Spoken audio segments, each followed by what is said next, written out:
Assalamualaikum warahmatullahi wabarakatuh. Selamat malam Bapak Ibu. Selamat malam, Mbak. Oke, Bapak Ibu yang saya hormati, terima kasih atas waktunya pada malam hari ini. Eh, Kita akan membahas tentang budaya positif. Izinkanlah saya, Aha Burhanuddin, dari SDN Wonokerto akan menjelaskan untuk berbagi tentang aksi nyata tentang budaya positif. Bapak Ibu yang saya hormati, saya adalah CGP Rekognisi Angkatan 8 ya, yang sedang mengikuti program guru penggerak Angkatan 8. Bapak Ibu yang saya hormati, terima kasih telah hadir pada malam hari ini. Ada Bu Sunarsih, ada Bu Yuliana, ada Bu Supriyani, ada Bu Juwita, dan teman-teman yang lain ya. Perkenankan saya memulai presentasi saya. Tapi sebelum saya melaksanakan kegiatan hari ini, marilah kita berdoa agar apa yang kita laksanakan hari ini dapat bermanfaat bagi kita dan bagi pendidikan di Indonesia pada umumnya. Menurut agama dan kepercayaan masing-masing, berdoa silakan.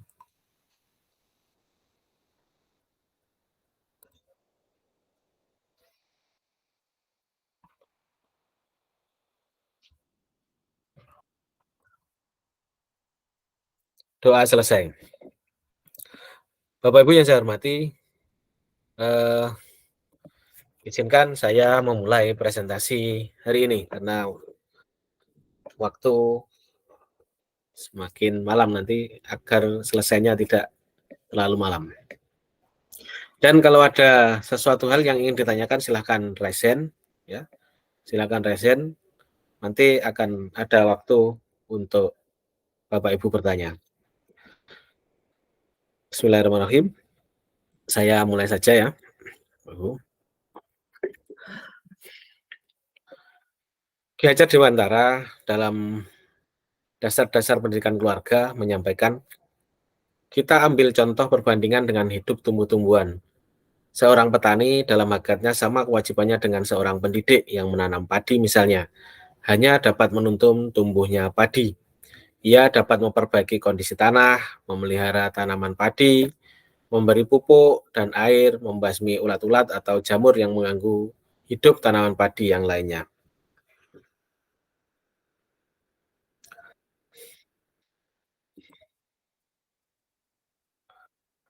Sebentar Bapak Ibu, ada gangguan sedikit ya. Sebentar.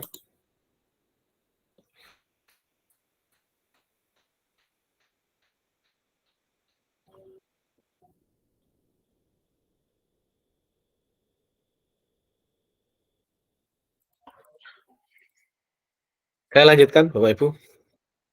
Dari pendapat Ki Hajar ini dapat kita simpulkan bahwa sebagai seorang pengajar, ya, kita hanya dapat menuntun tumbuhnya anak-anak, tumbuh dan berkembangnya anak-anak. Karena apa? Karena anak-anak itu adalah telah memiliki bakat, minat di dalam dirinya masing-masing.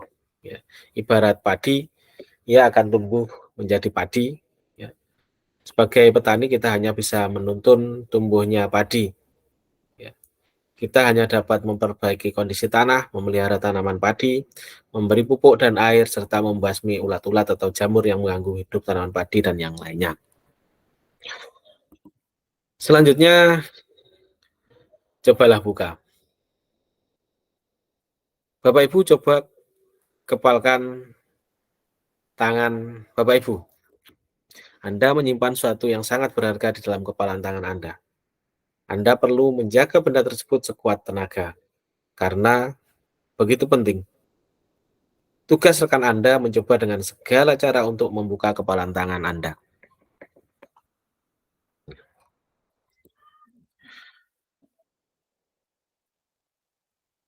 Apakah Anda akan membuka kepalan tangan Anda dengan bujukan, godaan, atau paksaan teman Anda?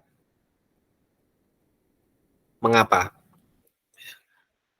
Ataukah Anda akan bertahan dan menolak membuka kepalan tangan sampai sekuat tenaga Anda?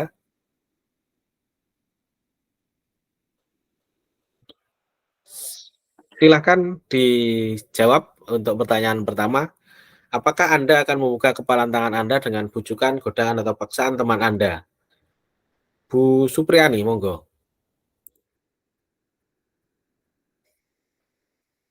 Halo, Bu Supriyani. Nggih, Pak.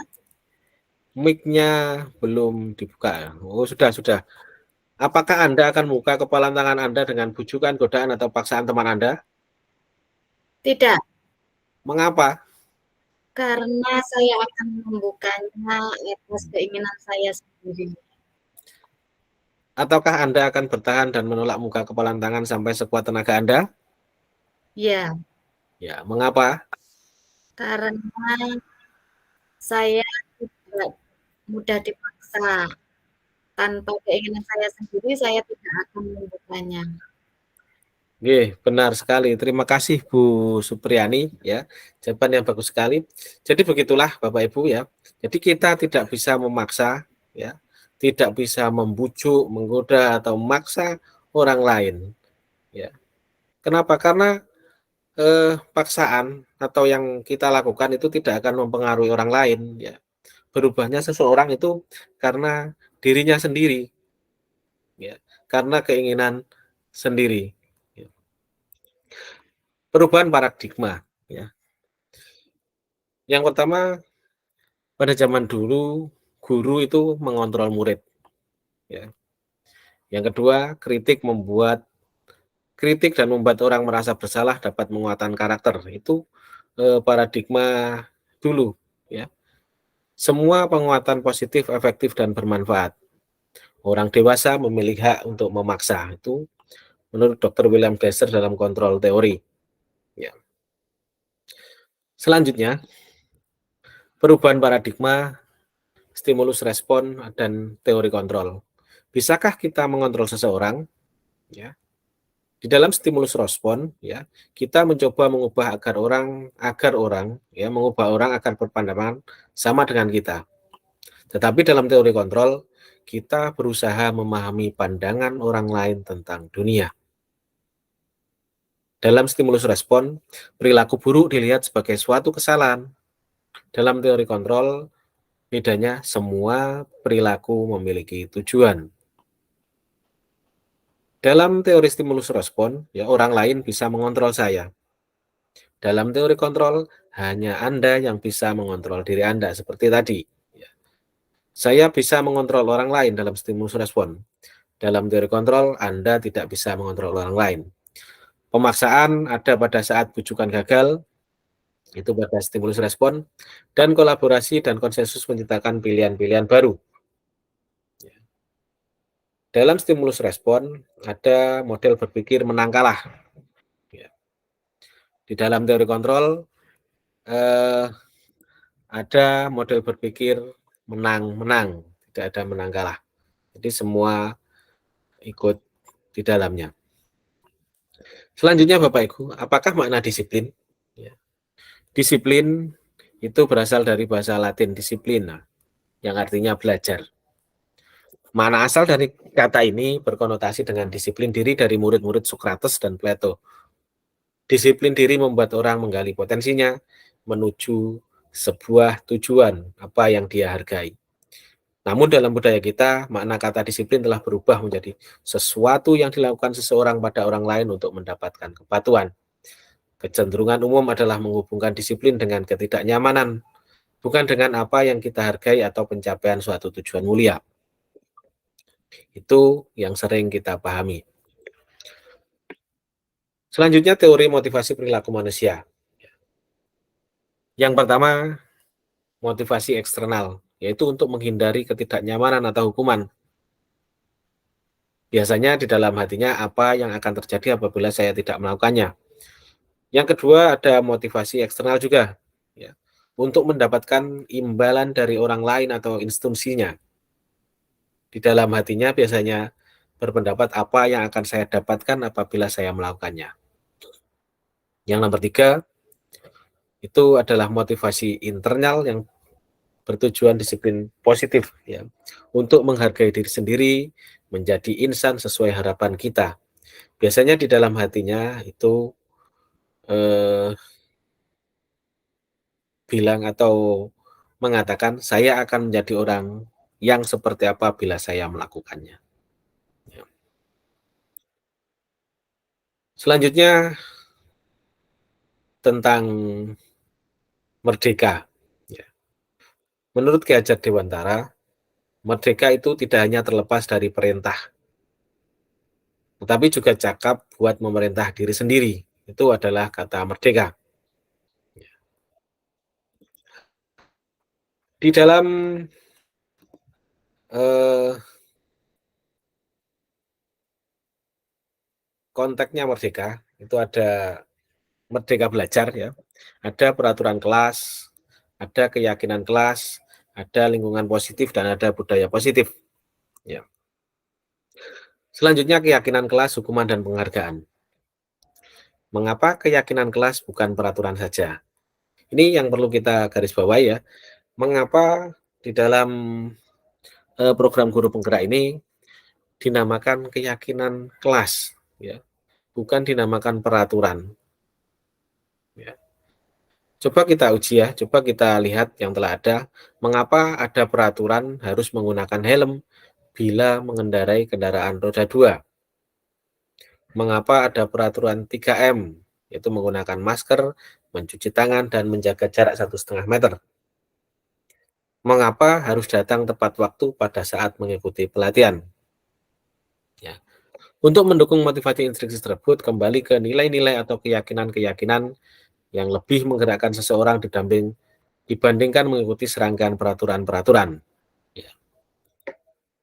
Mana yang merupakan keyakinan kelas? Ya. Bapak Ibu yang saya hormati, mana yang termasuk keyakinan kelas? Ya. Datang tepat waktu mengucapkan salam, itu termasuk apa? Ada yang bisa menjawab? Keyakinan kelas atau eh, kesepakatan kelas atau peraturan kelas? Ya.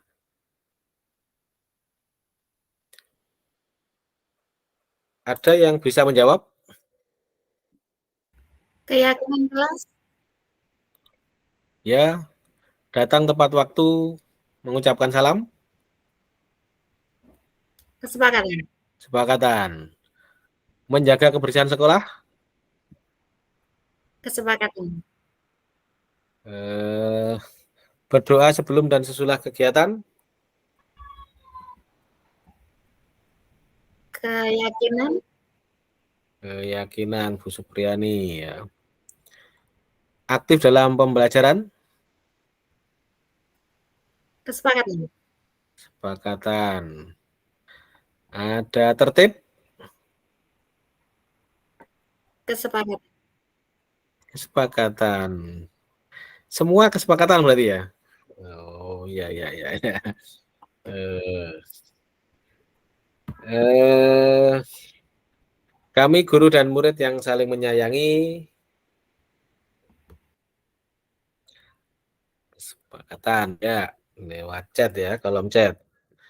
Terus selanjutnya Bapak Ibu, eh, mari kita bedakan ya antara peraturan atau keyakinan kelas ya dan peraturan kelas. Ya. Peraturan kelas itu lebih bersikap umum ya. Kita ke pendalaman materi ya. Dalam peraturan ya biasanya selalu kembalikan buku ke tempatnya. Ya, ini peraturan. Tetapi di dalam keyakinan kelas itu ada nilai yang dituju di sini. Ya, tujuan dari selalu kembalikan buku ke tempatnya ini apa kira-kira? Ada yang bisa jawab? Tujuannya apa? Selalu mengembalikan buku ke tempatnya lebih ke tanggung jawab sebenarnya. Ya, betul. Ya.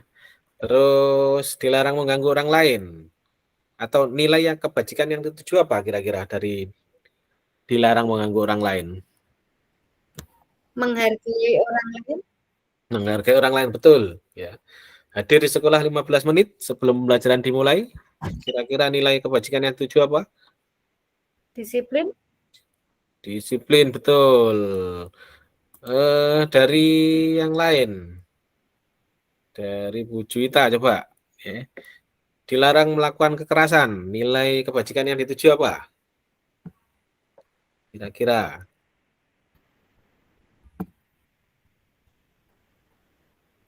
Wah, Nggih. Bu Sunarsih, monggo. Dari dilarang melakukan kekerasan, nilai yang dituju apa? Menghormati orang lain. Oh ya, menghormati orang lain. Terus dilarang menggunakan narkoba? Kesehatan. Ya, kesehatan, nilai kebajikan yang tujuh. Terus bergantian atau menunggu giliran? Disiplin. Disiplin bisa. Terus gunakan masker? Kesehatan. Kesehatan. Jangan berlari di kelas atau koridor. Keamanan. Coba kita lihat jawabannya. Yang pertama, tanggung jawab. Jadi untuk selalu mengembalikan buku ke tempatnya, nilai yang dituju adalah agar murid bertanggung jawab. Dilarang mengganggu orang lain, itu di saat di peraturan, itu nilai kebajikan yang dituju adalah menghormati orang lain dan diri sendiri. Ya. Hadir di sekolah 15 menit sebelum pembelajaran dimulai. Nilai yang dituju adalah menghormati orang lain dan komitmen pada tujuan. Dilarang melakukan kekerasan, keselamatan, menghormati orang lain, itu nilai yang dituju. Dilarang menggunakan narkoba, keyakinan kelas, itu atau nilai kebajikan yang dituju adalah kesehatan, agar mereka sehat. Bergantian atau menunggu giliran, menghormati orang lain, dan kesabaran. Gunakan masker, kesehatan, keselamatan. Jangan berlari di kelas atau koridor adalah tujuannya adalah keselamatan atau keamanan. Terima kasih Bapak Ibu, ternyata jawabannya banyak yang hampir benar dan benar ya. Banyak yang benar. Selanjutnya, di dalam kehidupan sehari-hari ya, itu ada istilah dihukum oleh penghargaan. Dihukum oleh penghargaan ya. Ada pengaruh jangka pendek dan jangka panjang.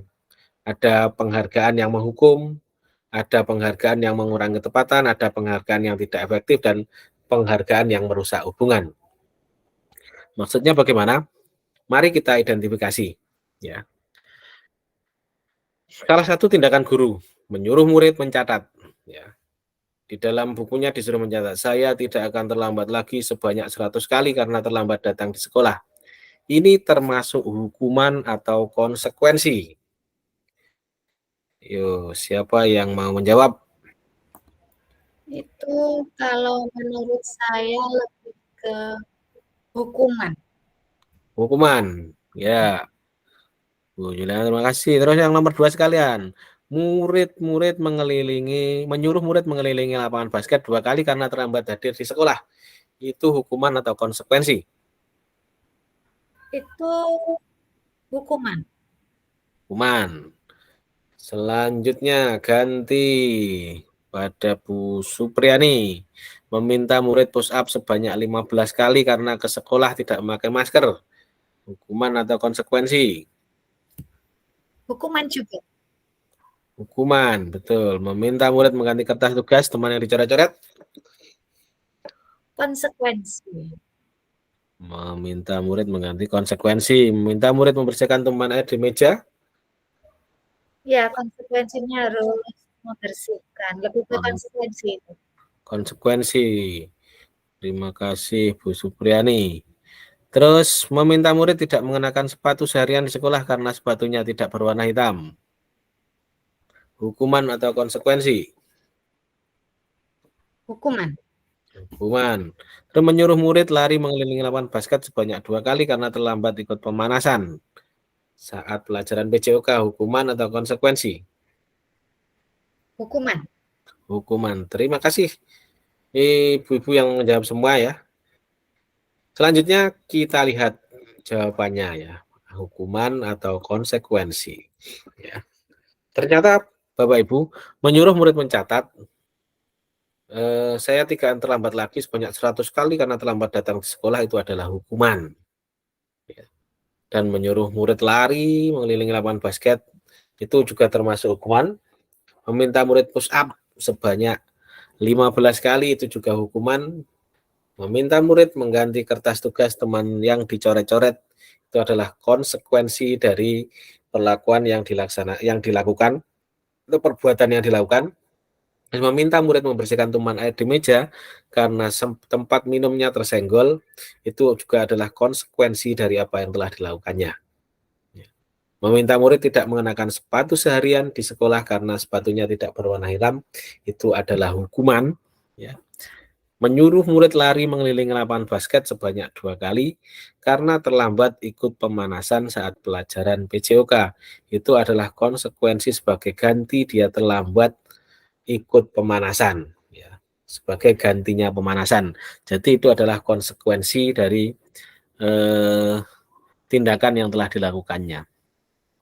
Selanjutnya Bapak Ibu, perbedaan hukuman dan konsekuensi.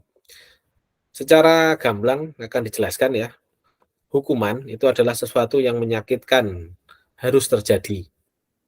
Ya. Jadi perbedaannya kalau konsekuensi itu sesuatu harus terjadi, kalau hukuman itu sesuatu yang menyakitkan. Hukuman lebih membuat anak sakit fisik maupun hati untuk jangka waktu yang lama. Kalau konsekuensi membuat anak merasa tidak nyaman tetapi dalam jangka waktu pendek. Itu bedanya. Kalau hukuman, anak membenci kedisiplinan.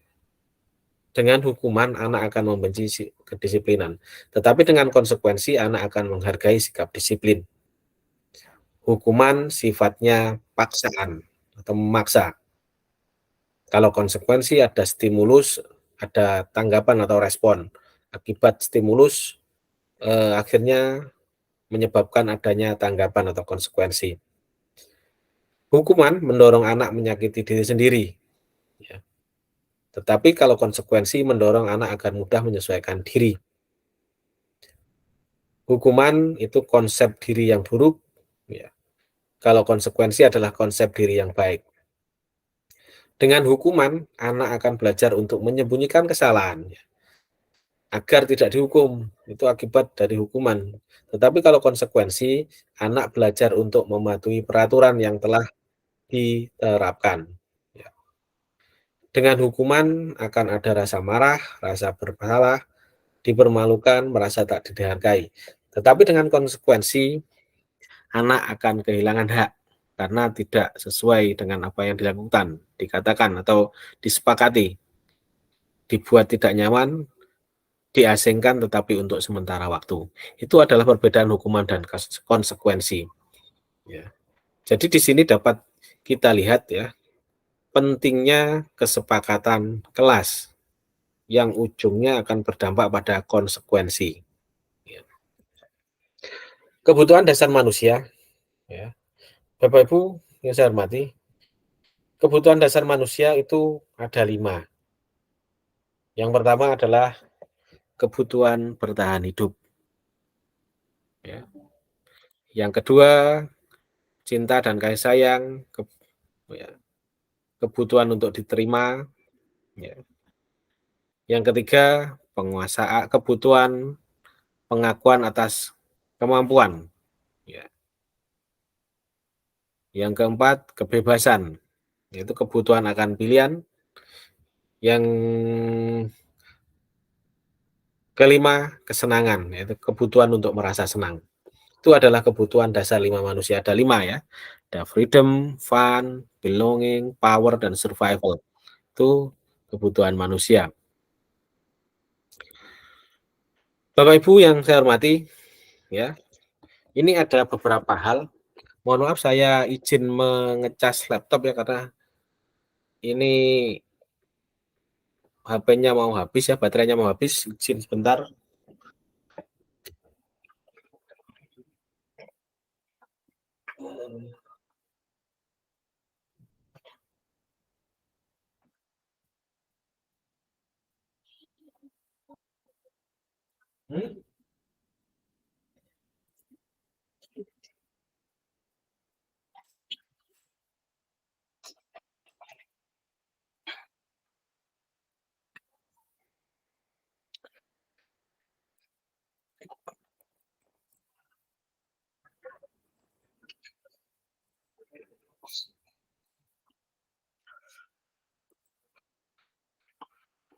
Saya lanjutkan Bapak Ibu ya.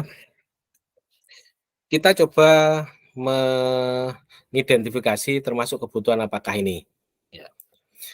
Yang pertama, ibu guru bilang, "Aku tidak boleh bersenandung sewaktu mengerjakan tugas. Katanya kelas harus tenang, tidak ada suara. Padahal kan aku suka dan senang menyanyi." Berarti kebutuhan anak ini kebutuhan apa? Siapa yang bisa menjawab? Bapak Ibu, silakan. Dari 5 kebutuhan tadi. Ya.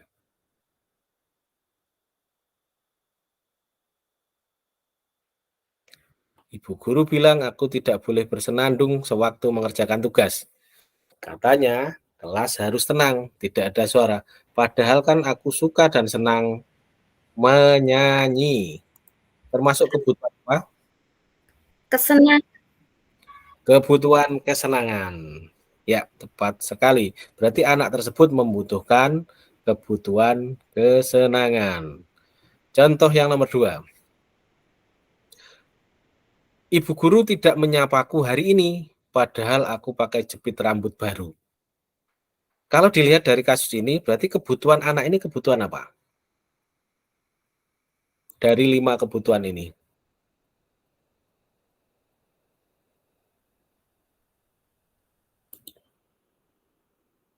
Termasuk kebutuhan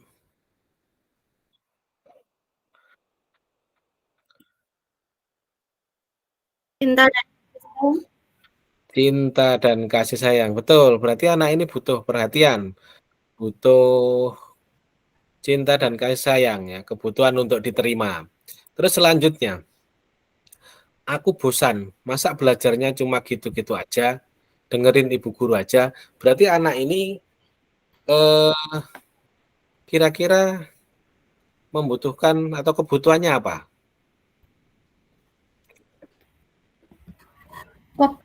Kebutuhan Kebutuhan akan kalian. kesenangan. Ya. Nah, kesenangan. Ya, putus-putus suaranya, oke. Terus yang aku sebel, gambarku tidak rapi, malah ibu guru nunjukin ke teman-temanku di kelas. Berarti anak ini membutuhkan apa? Kebutuhan apa? Pengakuan atas pengakuan. Ya, betul. Ya, berarti dia butuh kebutuhan pengakuan atas kemampuannya. Ya, jadi eh, setiap ada sesuatu hal yang terjadi di dalam kelas, pasti terjadinya karena anak memerlukan atau ada kekurangan dari 5 kebutuhan ini. Ya. Jadi kebutuhan dasar manusia yang 5 ini itu harusnya dimiliki manusia. Kalau ada sesuatu yang kurang, maka akan ada hal yang terjadi pada anak atau kalau di dalam kelas adalah anak ya dari salah satu 5 ini. Jadi itu adalah salah satu tugas kita untuk mengidentifikasi bila ada sesuatu hal yang terjadi di dalam kelas ya. Anak ini kenapa begini? Berarti pasti ada salah satu kebutuhan yang tidak tercukupi atau tidak terlaksanakan. Ya. Selanjutnya, ada 5 posisi kontrol guru di dalam kelas. Ya. Yang pertama, ya, ada guru itu sifatnya adalah penghukum. Ya. Yang kedua, pembuat merasa bersalah. Yang ketiga, posisi teman. Yang keempat, posisi sebagai pemantau. Dan yang kelima adalah posisi manajer. Posisi yang pertama yaitu penghukum dan pembuat bersalah. Ini adalah identitas gagal. Ya. Karena apa? Karena guru ini mengontrol dari luar diri pendidik, dari luar anak, ya. Atau agar kalau anak berubah tujuannya adalah untuk menghindari hukuman. Ya. Nih, Contohnya untuk yang menghukum ya, guru berbuat menghardik, menunjuk-nunjuk, menyakiti dan menyindir ya. Ini hukuman. Guru berkata dalam perkataan, kalau kamu tidak melakukannya, awas ya, rasakan. Dengan kedua perlakuan ini, hasilnya anak pasti memberontak dan menyalahkan orang lain, ya, atau bahkan berbohong. Karena apa? Karena dia akan melakukan itu untuk terhindar dari hukuman. Ya. Kaitan dengan dunia berkualitas, murid meletakkan guru di luar dunia pendidikannya. Ya. Jadi guru berada di luar dunia pendidikan, sehingga murid bisa berkata, ah biarkan saja, nanti juga marah-marah lagi. Ya. Dampaknya pada murid, pasti murid mengulangi kesalahan yang sama. Ya, karena dia meletakkan guru di luar dunianya. Yang kedua, membuat merasa bersalah. Jadi dalam posisi ini guru membuat anak menjadi orang yang merasa bersalah. Ya. Perbuatan guru berceramah dan mengatakan, seharusnya ibu kecewa, ya.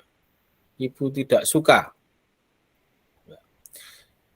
Ya. Guru berkata, kamu seharusnya, kamu sudah tahu, ibu lelah sekali mengatakannya, ibu stres. Jadi dengan mendengar perkataan ini, anak akan merasa bersalah. Hasilnya, anak akan menyembunyikan sesuatu yang dilakukannya. Anak tidak akan berkata jujur atau menyangkalnya dan berbohong. Kaitan dengan dunia berkualitas, murid meletakkan guru di dalam dunia berkualitas. Akhirnya murid berkata, maafkan saya. Dampaknya pada murid ini dampak yang negatif, sangat negatif ya.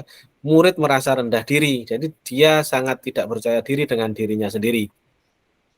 Karena apa? Karena dia dibuat selalu merasa bersalah oleh gurunya. Yang ketiga, guru sebagai teman. Ya. Di sini, ya, identitas berhasil atau sukses, ada kontrol dari luar. Murid mengharapkan imbalan atau adanya ketergantungan pada orang lain. Ya. Membuat alasan-alasan untuk muridnya, perbuatan guru.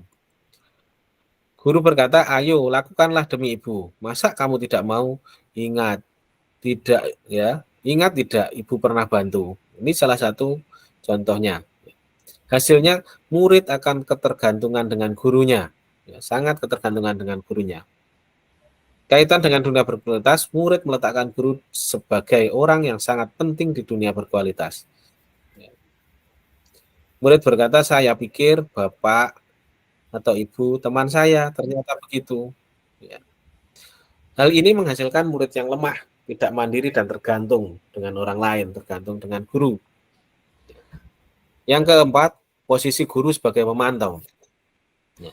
Di dalam posisi guru sebagai pemantau ini, ya, guru berbuat itu menghitung dan mengukur. Jadi melihat, menghitung dan mengukur muridnya. Guru berkata, apa peraturannya, selalu membandingkan dengan peraturannya. Hasilnya, murid akan menyesuaikan diri, tetapi bila diawasi. Ya. Kaitan dengan dunia berkualitas, murid meletakkan guru, peraturan dan hukum di dunia berkualitas. Jadi pandangan murid hanya kepada guru, peraturan dan hukum. Ya. Murid berkata, berapa banyak bintang yang saya harus peroleh, berapa halaman yang harus saya tulis. Dampaknya pada murid adalah menitik beratkan pada sanksi atau hadiah untuk dirinya. Dia selalu mengharapkan imbalan atau selalu melihat sanksi. Jadi anak selalu mengharapkan imbalan atau hadiah. Yang terakhir, ya, sebenarnya teman atau pemantau ini sudah bisa mengontrol anak dari luar ya, identitas berhasil atau sukses ya.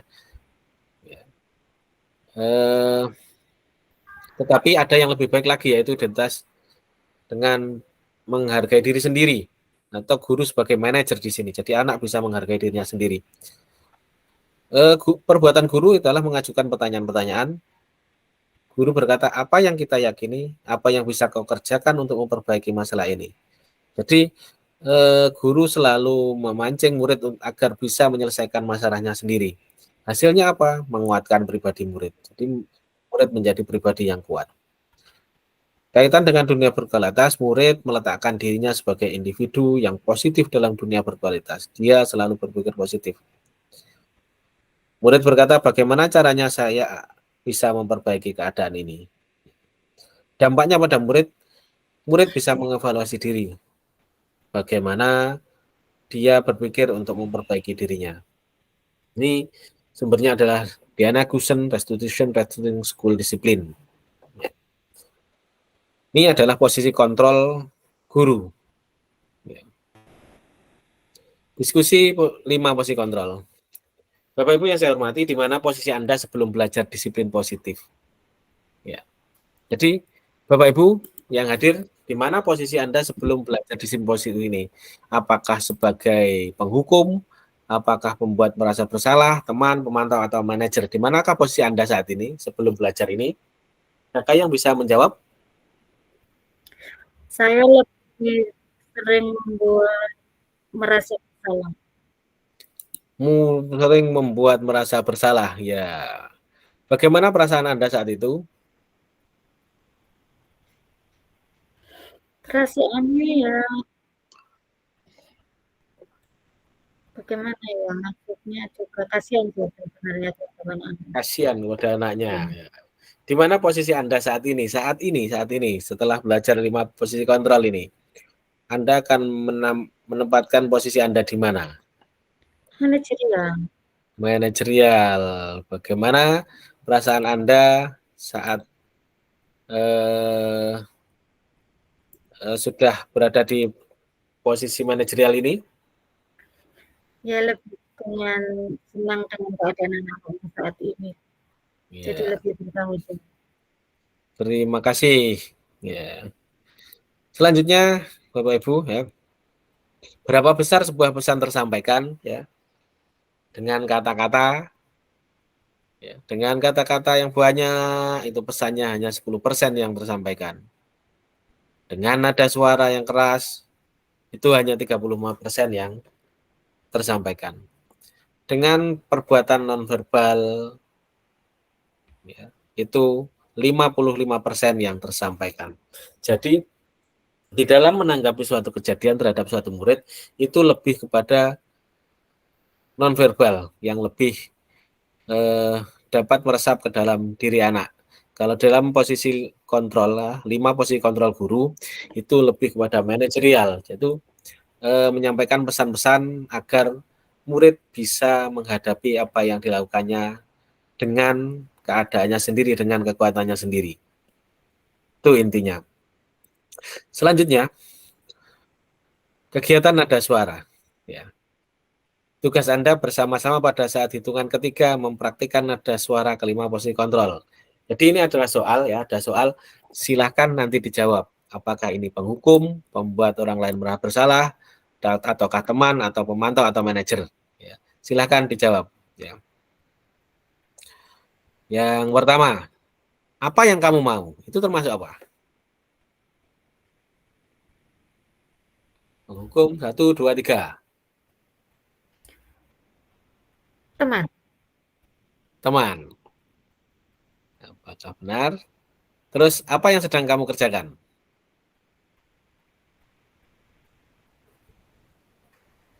Memantau. Pemantau atau manajer. Bisa juga, ya, bisa. Ya, dari apa yang kamu mau? Apa yang kamu mau berarti ini adalah teman juga bisa, ya.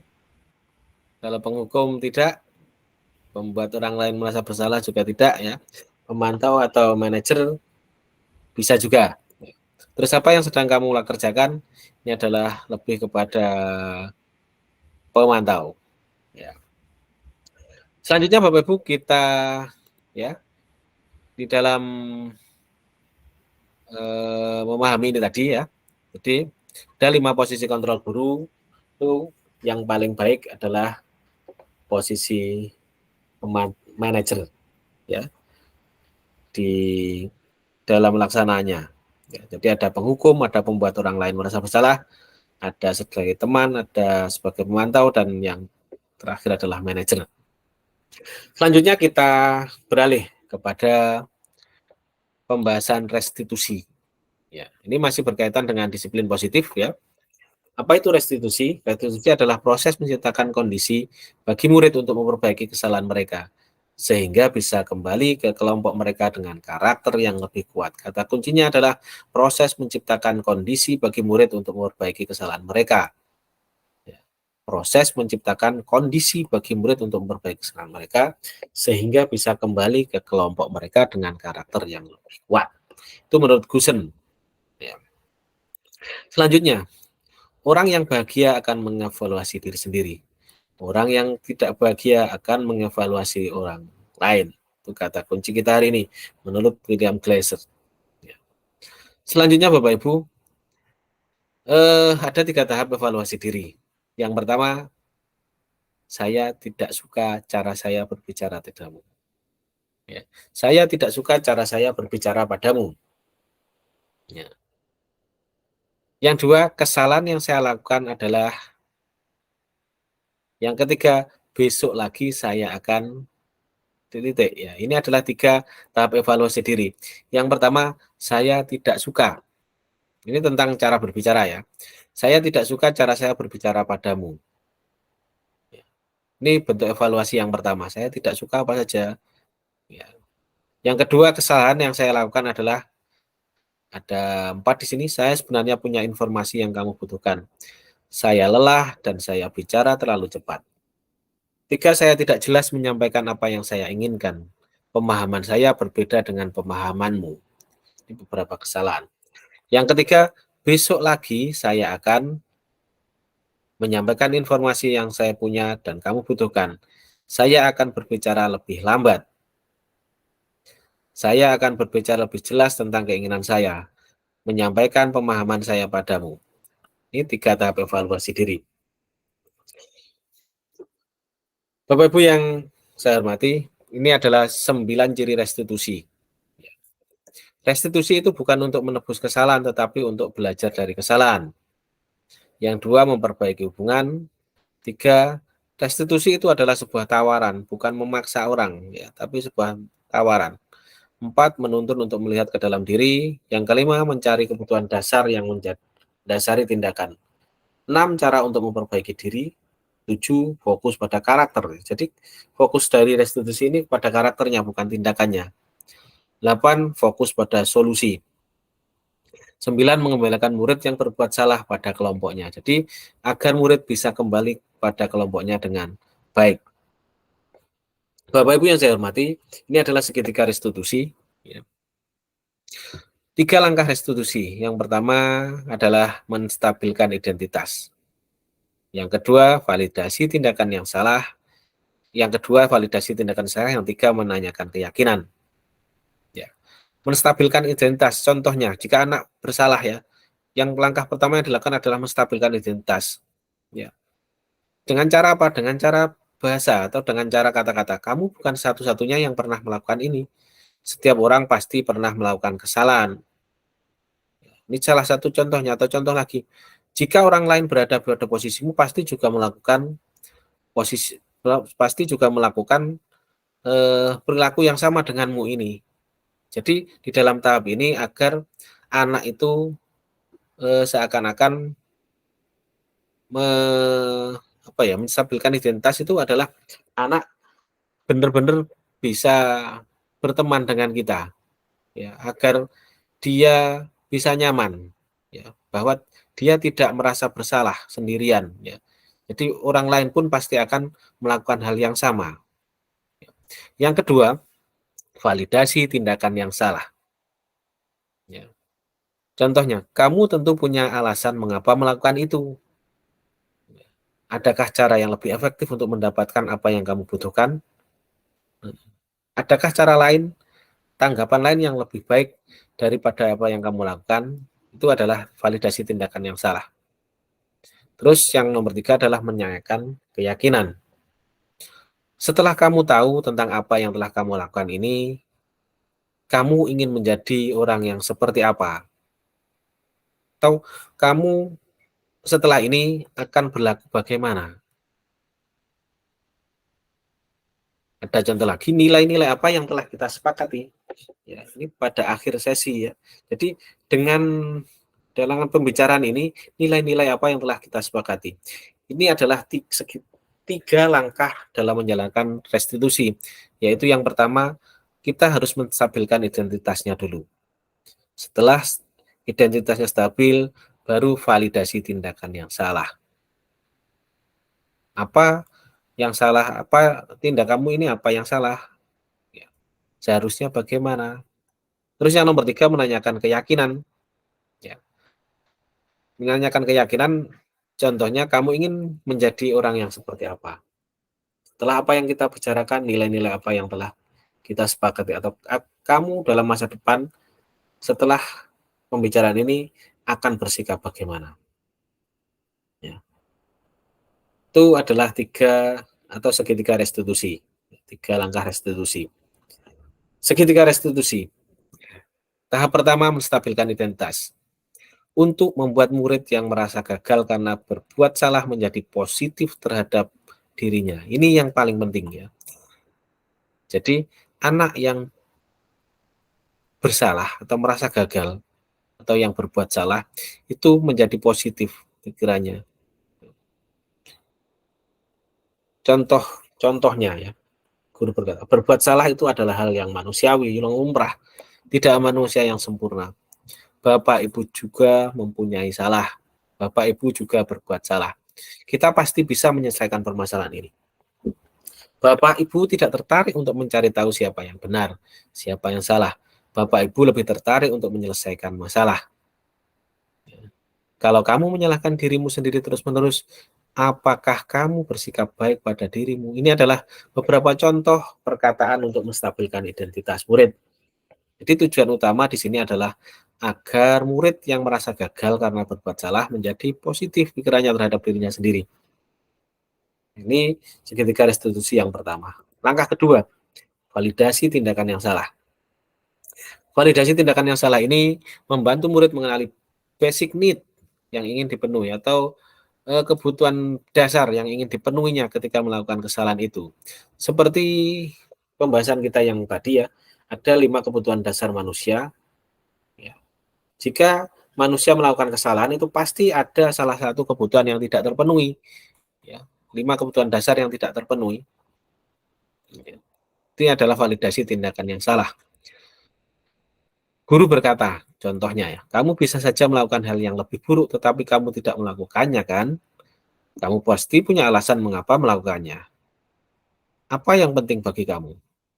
Kamu boleh tetap berusaha menjaga sikap itu, tetapi tambahkan sikap lain yang baru.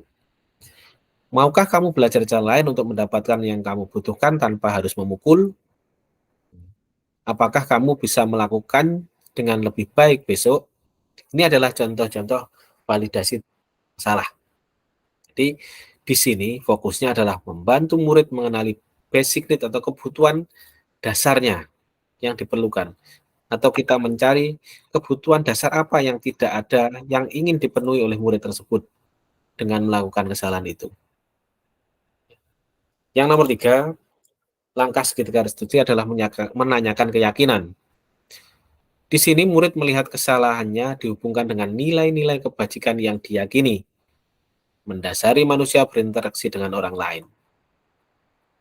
Contohnya guru berkata, apa nilai yang kita percaya di kelas sekolah kita? Nilai-nilai kebajikan, keyakinan apa yang telah kita sepakati? Kelas yang ideal itu seperti apa sih? Kamu ingin jadi anak seperti apa? Apa yang kamu rasakan ketika kamu melakukan itu? Kamu menjadi orang yang seperti apa? Jadi Bapak Ibu, keyakinan kelas itu pentingnya di sini, di dalam kelas, yaitu bila ada sesuatu hal yang terjadi, itu bisa kita buat sebagai salah satu acuan di dalam menanyakan keyakinan, di dalam menarik anak agar apa yang dilakukannya saat melakukan kesalahan itu bisa sebagai ukuran, ya, agar anak itu bisa kembali dan berkumpul lagi di dalam kelasnya. Itulah gunanya pentingnya kesepakatan kelas. Ya, jadi bukan peraturan kelas. Jadi anak-anak benar menyadari bahwa kesepakatan yang dibuatnya itu adalah karena keinginannya sendiri, muncul dari hatinya sendiri. Jadi pada suatu saat ada suatu kejadian bisa ditarik lagi untuk mengembalikan anak di dalam kesalahannya agar menjadi baik.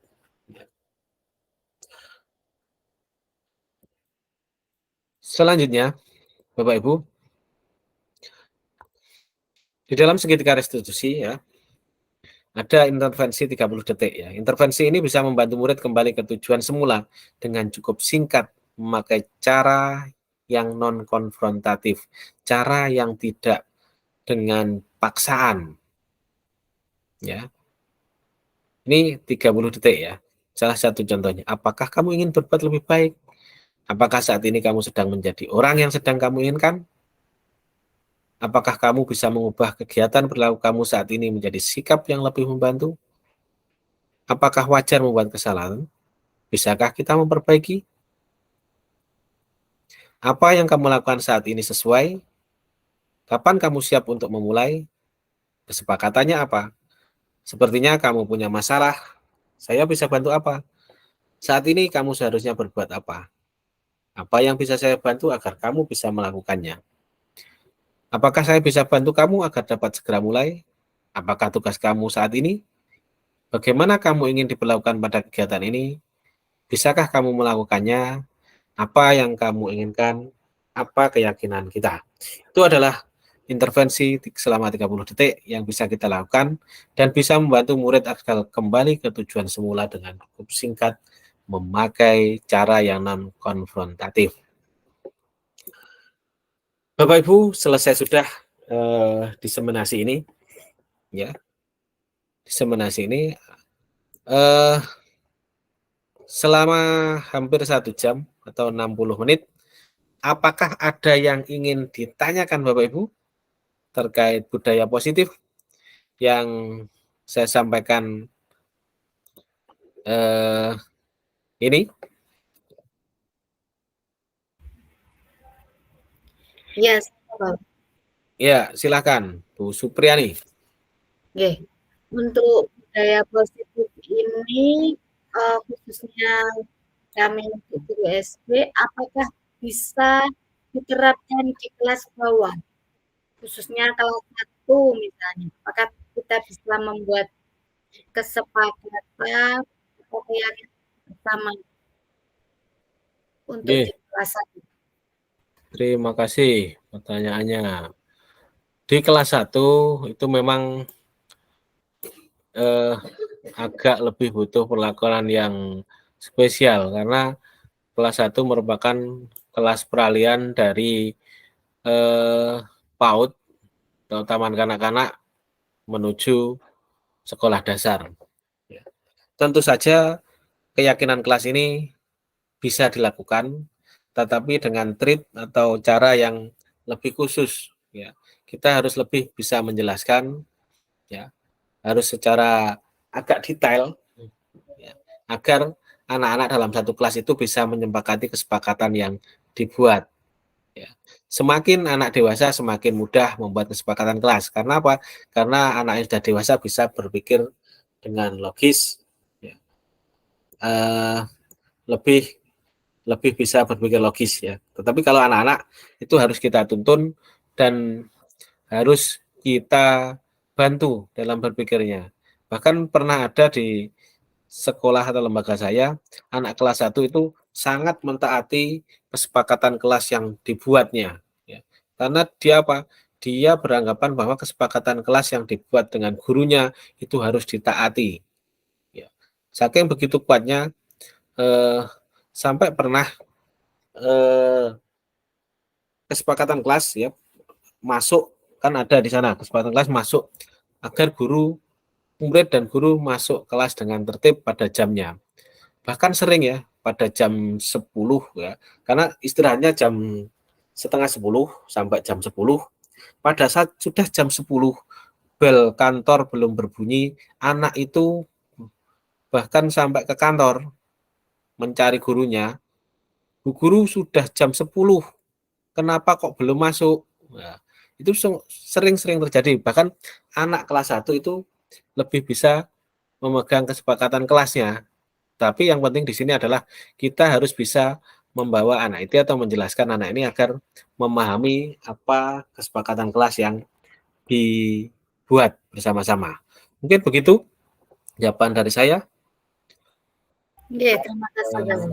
Oke, terima kasih. Ada lagi? Sepertinya sudah pada ngantuk ya. Ada lagi? Tidak ada ya. Terima kasih Bapak Ibu sudah bergabung dalam diskusi malam ini ya. Semoga apa yang kita laksanakan malam ini dapat bermanfaat bagi kita, bagi dunia pendidikan pada umumnya. Dari saya akhiri. Mohon maaf apabila ada kesalahan atau hal yang kurang berkenan di hati Bapak Ibu semua. Saya secara pribadi mohon maaf yang sebesar-besarnya. Sama-sama. Demikian Bapak Ibu, terima kasih saya ucapkan. Sampai berjumpa dalam kesempatan yang lain lagi. Semoga kita semua diberi kesehatan oleh Allah, dapat berhikmat dalam dunia pendidikan. Saya akhiri, Dinas Siratal Mustaqim. Assalamualaikum warahmatullahi wabarakatuh. Waalaikumsalam warahmatullahi Terima kasih wabarakatuh. semua, Bu Priani, Bu Yuli, Bu Sunarse, Bu Juwita, dan teman-teman yang lain. Sampai berjumpa lagi. Terima kasih atas partisipasinya. Silakan bisa live dari Meet. Oke, monggo.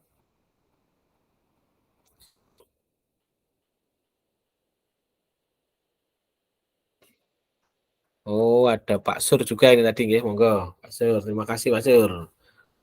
Silakan. Ya, saya jaga pintu gawangnya, nanti saya terakhir yang live.